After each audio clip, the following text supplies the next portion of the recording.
MC News, chegou a hora da gente receber nosso convidado, André Perfeito, economista-chefe da Necton, chegando aqui na nossa programação. André, seja sempre muito bem-vindo à BMC News, muito bom dia para você. Bom dia, Paula, bom dia, Isa, todos da BMC. Obrigado pelo convite aí mais uma vez. Obrigada. André, queria começar falando contigo, né, sobre essas revisões aí do nosso PIB brasileiro que têm sido feitas nos últimos tempos. Já tem algumas casas, alguns bancos, inclusive, acreditando, apostando aí que teremos um aumento de mais de 3%, né? Agora, a gente viu até uma própria revisão do próprio governo, atualizando hoje para 2,7%. Tivemos um IBCBR forte aí hoje. Queria entender um pouquinho da sua visão, né? Isso aí, alguns meses atrás, era impensável, né? Começamos 2022 com uma previsão, até algumas casas falando em PIB negativo. Qual que é a sua avaliação desse ambiente econômico, né? Você também acredita, né, que estamos aí otimistas para esse crescimento, que isso realmente pode ir aí, se concretizar na contramão de outros países? Como que você avalia o próprio IBCBR de hoje? Bem, vamos lá, então. Bem, primeira coisa é o seguinte, a gente tem que ter em mente, né, que a boa notícia é que está ruim. O que eu quero dizer com isso é o seguinte, a base de comparação é tão baixa, que qualquer coisa que cresce pode crescer 3%, por que não? Né? A gente já está com um nível muito baixo de atividade. Então, isso é uma questão que eu acho que vale a pena colocar no radar.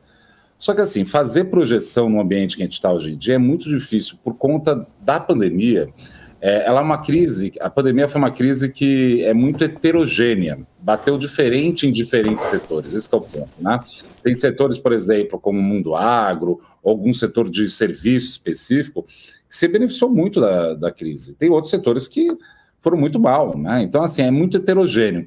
E também tem um outro fator que também atrapalha não, mas gera mais complexidade para as projeções, que tem a ver com um conjunto muito grande de reformas microeconômicas que o governo vem fazendo, né? A gente sabe que o governo, particularmente o ministro Paulo Guedes, ele não age no alarde da macroeconomia, no silêncio da microeconomia. Então, uma série de medidas pequenas que são feitas o tempo todo, que pode alterar a produtividade total dos fatores, ou seja, tornar mais eficiente a economia agora e mais para frente, né? Muito provavelmente o próximo governo vai se beneficiar fortemente de muito do que foi feito nesses últimos anos, né? Isso daí tem efeito de longo prazo, não é efeito no curto prazo propriamente. Então, isso daí são alguns fatos, alguns elementos que trazem dificuldade para a projeção.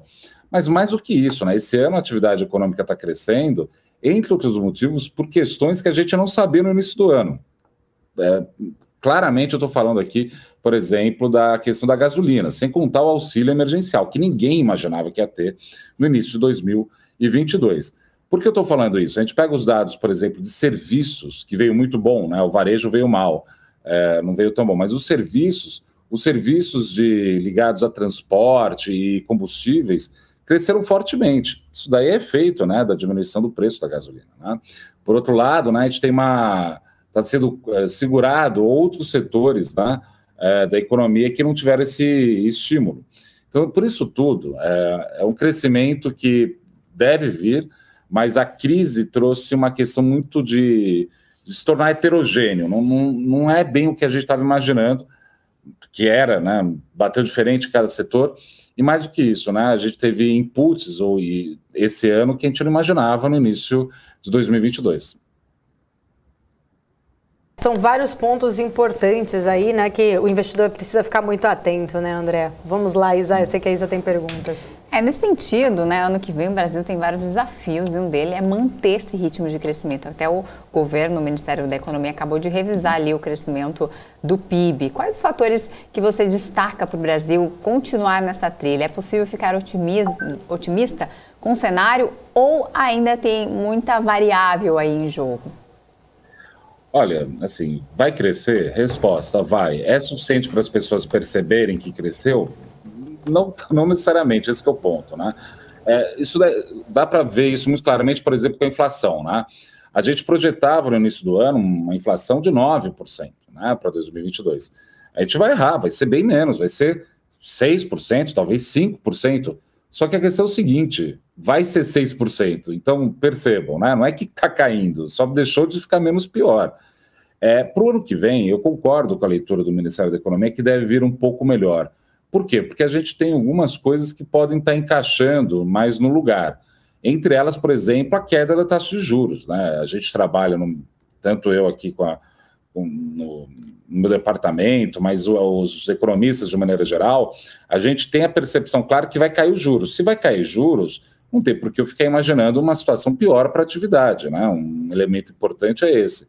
Outro também que pode ajudar, né?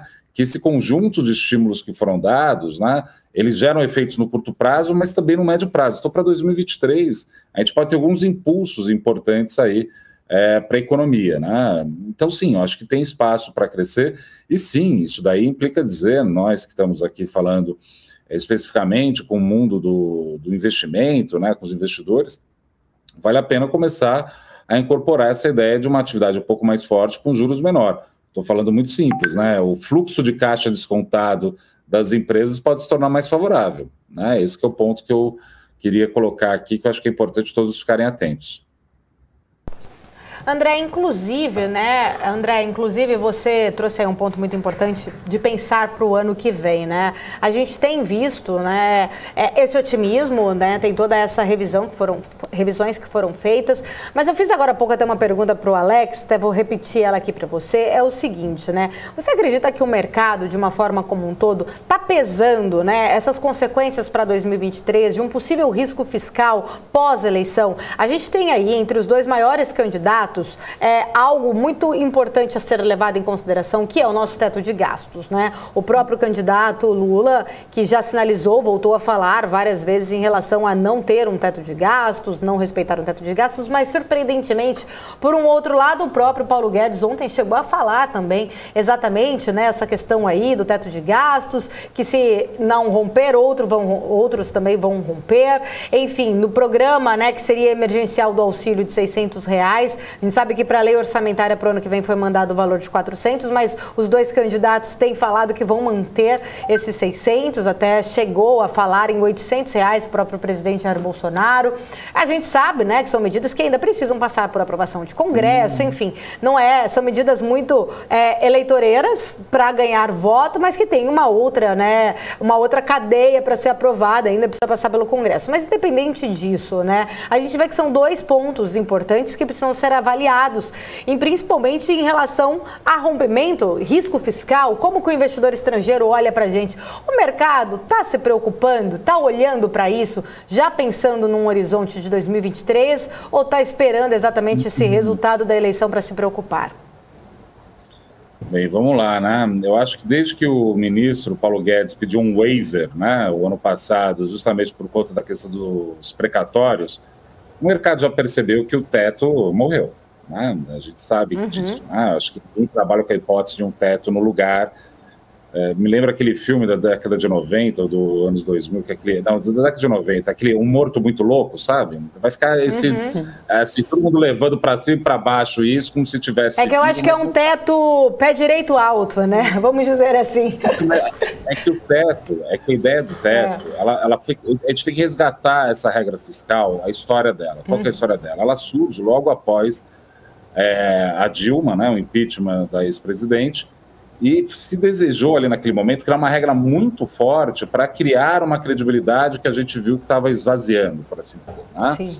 Só que o teto é uma política absolutamente draconiana, né? Você vê a pandemia, imagina, né? Se o Paulo Guedes, que é um homem liberal, está sugerindo que talvez não vai dar para ficar no teto, não é por má vontade, né? Assim, isso para dizer que a gente vai ter que discutir isso o ano que vem. E a discussão vai ter que ser o ano que vem, né? Porque se ganha o ex-presidente Lula, né?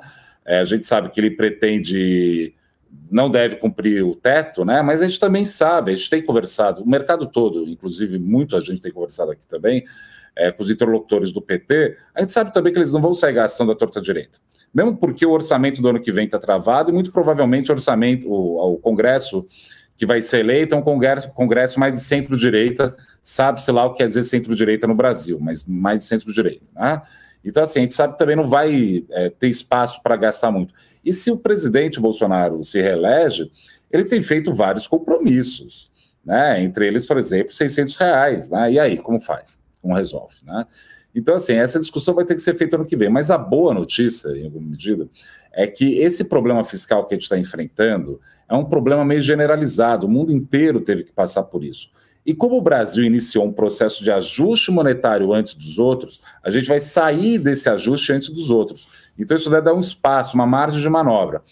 Agora, eu vejo com otimismo, né, o ano que vem, né? A perspectiva é de juros para baixo, a despeito das questões fiscais. Se a gente for crescer mais, por exemplo, como se de fato pode acontecer por esses motivos que eu elenquei aqui já, isso implica dizer arrecadação maior, né? Se tiver arrecadação maior, tá bom, o teto pode ser rompido porque a regra é do gasto, não é de superávit, mas você pode ter um resultado fiscal não necessariamente preocupante, no que poderia fazer a dívida PIB explodir.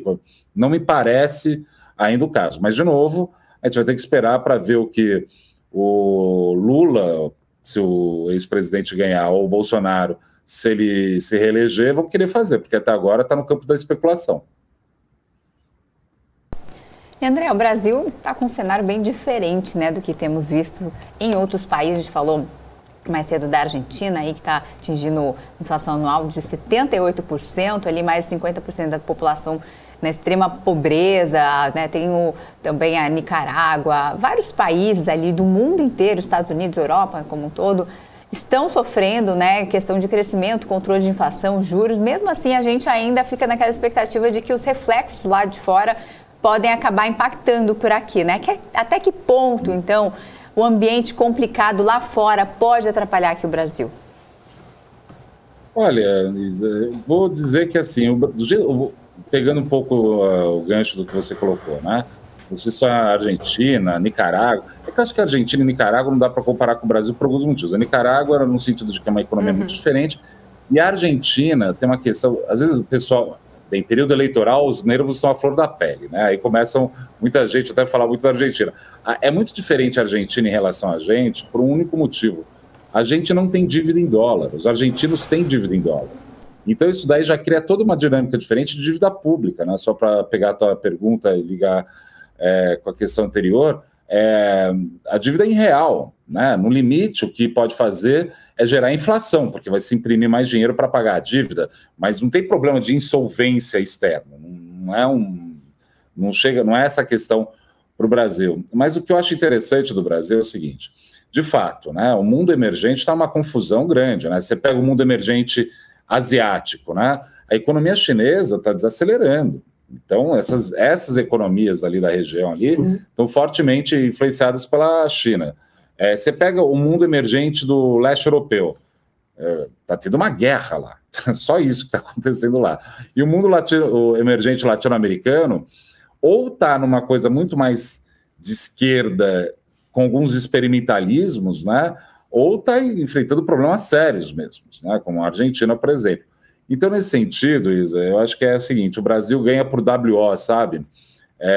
Se você é um gestor que está em Londres e olha o mundo emergente, você fala, tá bom, em que lugar você tem uma perspectiva de estar um pouco melhor, ou seja, que juro está caindo, o PIB até pode crescer um pouco mais, e vamos ser sinceros, entre Bolsonaro e Lula, o investidor estrangeiro não tem receio nenhum do Lula. A verdade é absolutamente essa. Não tem nenhum problema para um investidor estrangeiro se o Lula ganhar, pelo um motivo muito simples. Ele já governou durante 8 anos, todo mundo sabe como ele está querendo fazer esse jeito. E se ganhar o presidente Bolsonaro, também todo mundo sabe como é. Então, dito isso, eu acho que reforça um certo otimismo meu a respeito de Brasil e particularmente renda variável. Acho que tem tudo para continuar subindo, porque o mundo emergente está enfrentando muito problema. Então, a brincadeira que eu faço é que talvez a gente ganhe até por WO. É um pouco de exagero da minha parte, porque eu acho que a gente está fazendo coisas importantes também.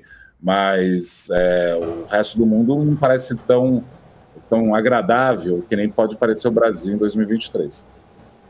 André, uma outra questão, né? A gente viu essa reação essa semana ao ser divulgado o CPI americano, né? De uma grande preocupação ali de realmente um aperto maior na política monetária de juros lá nos Estados Unidos, né? Aumentando até a probabilidade, muitos acreditavam ali em 0,75% de alta, aí algumas casas passaram até a acreditar ali, uma minoria, mas acreditaram até em uma subida de 1 ponto ali, 100 points base, 1 ponto percentual. Nesse cenário, vamos avaliar, né? Independente de ser 1 ou 0,75, mas num cenário de alta de juros lá nos Estados Unidos. O investidor que busca locais mais seguros para colocar o dinheiro, você acredita que isso pode trazer um impacto de um fluxo menor no mercado por aqui e isso, de certa forma, atingir também ainda mais, né, trazendo um enfraquecimento para o real?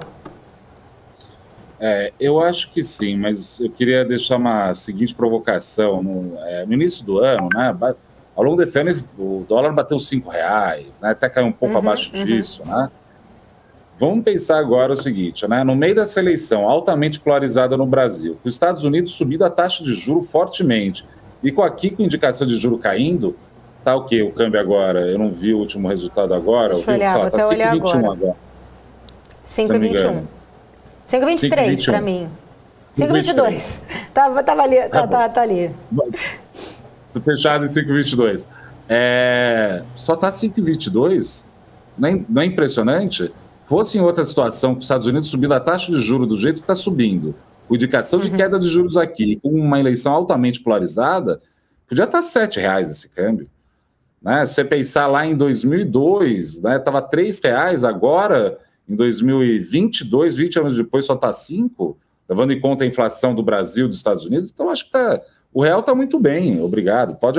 Eu acho que até tem espaço para o real se apreciar após a eleição, na minha opinião. Eu acho que vai ter essa leitura um pouco mais benigna. Né? Mas agora, falando da inflação nos Estados Unidos, é uma inflação que está muito insidiosa. O que preocupou no CPI divulgado essa semana não foi nem tanto o número cheio que decepcionou, mas o núcleo. O núcleo lá, eles olham com muita atenção o núcleo que é por exclusão, né, que é ex-energy e ex-food, né, sem considerar alimento e sem considerar energia. E subiu de 0,3, esperava, veio 0,8, salvo engano. Tá? Isso daí joga, né, uma percepção de que talvez tenha que ter juros subindo mais por lá. Mas adianta subir muito mais os juros? Até os americanos tomam cuidado, porque eles sabem que tem limite isso. Tá bom, tem que ajustar as condições monetárias, porque estavam muito baixas, verdade, não tem nenhum problema. Mas se eles sobem muitos juros muito rapidamente, muito forte, isso pode gerar um processo de realocação de portfólio, ou seja, todo mundo fugindo da renda variável ou atividade econômica indo para a renda fixa, né, que pode ser bastante complicado. Então, acho que eles vão fazer de forma bastante controlada isso. Eu acho que tem chance de subir 100 pontos base? Tem chance de subir 100 pontos base. Mas só vai subir 100 pontos base, na minha opinião, se o Fed perceber que isso vai fazer que os juros mais longos caiam. Isso daí, porque está sendo mais firme, né? Só nesse sentido. Senão eu não acho que tem muito espaço para subir muito mais os juros por lá. André, você estava comentando em relação ao valor do câmbio, né? Essa semana o governo divulgou que avalia criar meta para reservas internacionais com o objetivo de dar ali uma previsibilidade ao câmbio, né? O Brasil teria um colchão ali de 339 bilhões de dólares que funcionam ali como uma espécie de seguro contra crises, né? Essa discussão, então, está ocorrendo por conta dessa alta do dólar que tem pressionado a economia. Qual que é a sua opinião? Criar essa meta de reservas internacional pode dar, sim, previsibilidade para o câmbio? Olha, eu juro que eu não entendi. Quando eu vi essa notícia, eu fui atrás de entender um pouco, mas não entendi muito bem o que eles querem dizer com meta. A gente tem já um nível de reservas que é absolutamente relevante, né? Qual que é a métrica usual de reservas para ver se está no nível bom ou não está no nível bom, né?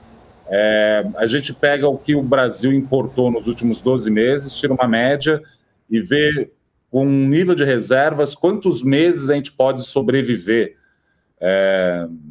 se não tiver nenhuma exportação. Então a ideia é o seguinte, vamos supor que a partir de amanhã o Brasil não exporta mais nenhum parafuso. Quantos meses a gente consegue viver importando com o que a gente tem de dinheiro na conta bancária? É isso, né? E o nosso nível é absolutamente relevante, a gente consegue viver muitos meses, né? Anos, mais de ano, com o nível de reserva que a gente tem aqui agora. Diferentemente da Argentina, que, se não me engano, é 45 dias que eles conseguem viver se não exportar mais, que é essa conta que a gente faz. Eu não acho que tem que ter meta, eu acho que o Banco Central deveria acumular reservas no sentido de, olha, a gente está colando o real, né, no dólar. Por que isso é importante? Por vários motivos. Porque gera menos volatilidade. O real, que nem eu disse, a despeito da depreciação recente que a gente experimentou, eu acho incrível como o real ainda está forte. E eu acho que vai se fortalecer mais. De novo, né, os Estados Unidos levou a taxa de juros fortemente por lá. E outra coisa, com uma inflação que se mostra persistente, o real ainda está forte, né? Por sinal, de que se passar é o seguinte, o real continua forte, muito porque a inflação lá está subindo também bastante, né? A nossa inflação menor do que a deles, em tese o real tem que se apreciar. Ninguém fala disso muito, mas é um ponto importante. Então, assim, eu não acho que meta funciona. Tem coisa, tem umas escolas econômicas que querem evitar a discricionariedade do governo, né? Tem que ter regra para tudo para evitar que o governo faça coisas muito fora do lugar, por assim dizer. Eu acho que tem coisas que você não tem que falar, não, sabe? Eu acho que o governo tem que ir fazendo as coisas dele, vai acumulando reserva, se achar que tem, se não achar que tem, também tudo bem, né? Mas o nível de reserva que a gente tem, que foi construído nos últimos anos, né? Bem, desde o primeiro governo Lula vem sendo construído isso, é um ativo da sociedade brasileira importantíssimo, que não pode ser delapidado. Eu acho que assim, não pode diminuir o nível de reserva, tem que aumentar o nível de reserva, porque é uma questão estratégica, né? Como a nossa moeda não é moeda global, a gente precisa ter, vamos dizer assim, a quantidade suficiente da moeda global, que é o dólar, pelo menos por enquanto, né? Para fazer jus ao nosso nível de comércio. É isso, é só falar, olha, eu tenho dólar, é que nem um banco. O banco tem que ter suficientemente capital para não deixar dúvida nenhuma que vai ter sempre dinheiro lá para poder ser sacado quando alguém quiser. É mais ou menos esse raciocínio. Eu não acho que tem que ter meta explícita, pelo menos na minha opinião, não seria necessário. André, queria agora trazer um outro tema, né? Inclusive ontem participei de um evento, um grande evento, aí, o maior da América Latina que está acontecendo, do varejo, e houve ali uma grande discussão, né? Exatamente da visão, né? Dos grandes players aí para o varejo que foi muito afetado na pandemia, na guerra, e apesar que, né, que a gente fala que o varejo, na verdade, nos últimos 40 anos sempre sofreu grandes desafios, né? É o varejo que teve que se reinventar por conta, principalmente em relação a gerenciar estoque, agora com uma alta de juros, questão de fluxo de caixa, margens menores ali de lucros, competição com China, enfim, várias outras questões, mas na pandemia muitos se recriaram ali, se reinventaram, e aí, né, eu estava participando, inclusive, ali de um dos painéis, onde, inclusive, alguns varejistas falaram que hoje o varejo está mais para tecnologia do que o varejo puramente em si, porque precisaram muito realmente entrar aí para a parte tecnológica para, né, não perder espaço, e principalmente em relação à competição. O marketplace, acho que é muito essa prova, né? Diminuir exatamente o tamanho dos seus centros para estoques e ter esses redistribuidores. Mas eu queria entender um pouquinho da sua visão, né? Como que você enxerga o varejo, que tem aí, a gente tem aí o último trimestre, na verdade, do ano bem movimentado, temos Copa do Mundo, apesar, né, da gente eu ter ouvido muito falado que a pandemia fez com que a linha branca já fosse mais vendida lá atrás, para as pessoas se readequarem no ambiente de home office, do que agora muita gente querer procurar um novo televisor para a Copa, mas a gente sabe que mexe um pouco com isso. Mas tem Copa do Mundo, tem Black Friday, tem Natal, tem Dia das Crianças, tem alguns, né, eventos que realmente, normalmente movimentam o varejo. Temos uma inflação diminuindo, taxa de juros ali, né, ainda um pouco mais alta, mas como que está a tua visão? Eu queria entender um pouquinho você, como um grande profissional do mercado que respeito muito, né? Queria entender um pouco da sua visão. Você acredita aí que realmente o varejo possa surpreender ou você acredita que ainda tem desafios pela frente? Bem, o varejo ele é altamente tecnológico, né? É quase uma fintech hoje em dia. Não à toa eles são muito sensíveis a variações de taxa de juros, tal qual a Nasdaq né? Qualquer variação de juros nos Estados Unidos bate na Nasdaq fortemente. Isso também acontece com as empresas de varejo aqui. Bem, a boa notícia é que juros vai parar de subir. Já parou de subir, pelo menos ao que tudo indica no Brasil, não deve. Então isso por si só já ajuda as empresas do setor.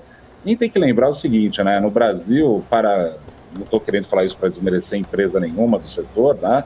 Mas as empresas de varejo, elas vendem, né, geladeira e também vendem crédito, né? Então, o fato dos juros ter subido também pode ajudar o caixa delas. A verdade é essa também, né? Agora, você tem uma situação onde o nível de atividade, se melhorar, como indica que vai ter algum nível de melhora, né? A gente está vendo...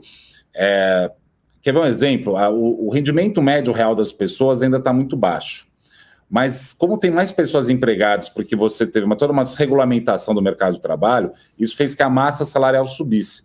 Porque tem mais pessoas empregadas, há um salário menor em termos reais, é verdade, mas com uma situação de uma massa salarial maior. Pode ajudar o setor. E com a inflação caindo, que a gente está observando, né? E aí tem, né, vamos dizer assim, a parte exógena, que foi o ajuste do ICMS, o corte do ICMS que bota na gasolina, mas tem outras coisas que sugerem também que a inflação como um todo deve cair. Isso implica dizer que a renda real do brasileiro tende a subir, né? Em termos reais, né? Quer dizer, vai cair menos, né? Mas só que se a economia cresce, talvez vai crescer mais do que a queda da inflação que está sendo observada. Isso tudo é bom para varejo, né? Vamos supor que o ex-presidente Lula ganhe. Isso daí traz, né, um viés que é de consumo de massa, por exemplo. Né? Se o presidente Bolsonaro ganhar, ele falou que vai deixar em R$600 o auxílio, também tem uma característica de consumo de massa maior. Então, sim, eu vejo com otimismo. Agora, a respeito desse timing, lembra que eu falei no início do que eu coloquei, que essa crise é muito heterogênea? Então, o que a gente viu é que talvez algumas decisões de consumo que eram, vamos dizer assim, bastante estáveis, foram realocadas. Então, de fato, a linha branca, talvez por conta da pandemia, o sujeito foi lá e trocou a TV dele lá atrás, então ele não vai ter que comprar uma outra. Outra coisa de linha branca que foi curiosa durante a pandemia, para ver como é heterogênea a situação, foi muito típico, muito emblemático dessa pandemia, aumentar o consumo de aspirador de pó, máquina de lavar, esse tipo de coisa, porque as pessoas ficaram em casa e não podia trazer ou uma diarista, uma empregada doméstica, as pessoas tiveram que fazer. Virou febre, por exemplo, comprar robô aspirador. Então, assim, de novo, essa crise é heterogênea. Não tem como agora a gente cravar muita coisa, porque mudou a microeconomia, mudou a macroeconomia, lá fora está numa situação diferente, mas tudo que a gente está vendo, pelo menos hoje, na minha opinião, é que o Brasil está passando uma arrebentação, sabe? A gente passou a alta dos juros, a gente passou talvez o pior de uma desaceleração econômica, o mercado de trabalho está ruim no ponto de vista do indivíduo, tá. A renda real das pessoas caiu, e isso daí está gerando até efeitos na eleição, não preciso nem entrar no mérito. Isso daí tudo já também passou pelo pior. Agora quem está querendo ver é se vai se sustentar isso durante mais um tempo. Muito provavelmente sim, né? Que nem eu disse, né? Os juros, a tendência é cair, o que já abarca várias dessas questões que a gente trouxe, e o varejo eu vejo com muito otimismo, sem dúvida nenhuma.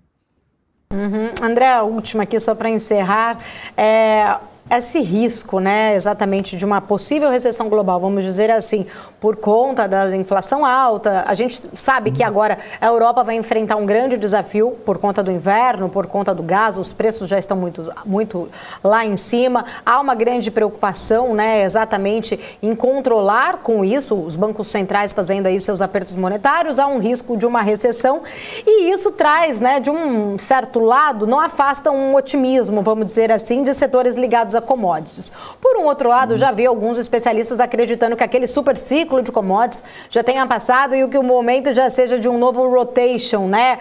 Já pensando em algum aperto monetário começar a sinalizar um stop ou até mesmo, né, um possível diminuição aí das suas taxas de juros, voltando a ser mais interessante as empresas de growth. Mas eu queria entender um pouquinho da sua visão. Você acredita exatamente ainda que há espaço aí para os setores, né, para as empresas ligadas a commodities? Como que você olha para commodities neste momento? Olha, a gente está muito mal acostumado, né? No seguinte sentido, subiu tanto commodity, é um absurdo, né? Você pega preço de carne, soja, tá bom, vai cair um pouco, mas, gente, né, já está num patamar absolutamente adequado. Então, assim, eu não vejo com pessimismo de forma alguma. É verdade, não vai subir muito mais, você tem desaceleração, essas coisas podem segurar. Então, eu acredito que o setor pode se beneficiar, sim, nos próximos meses e anos.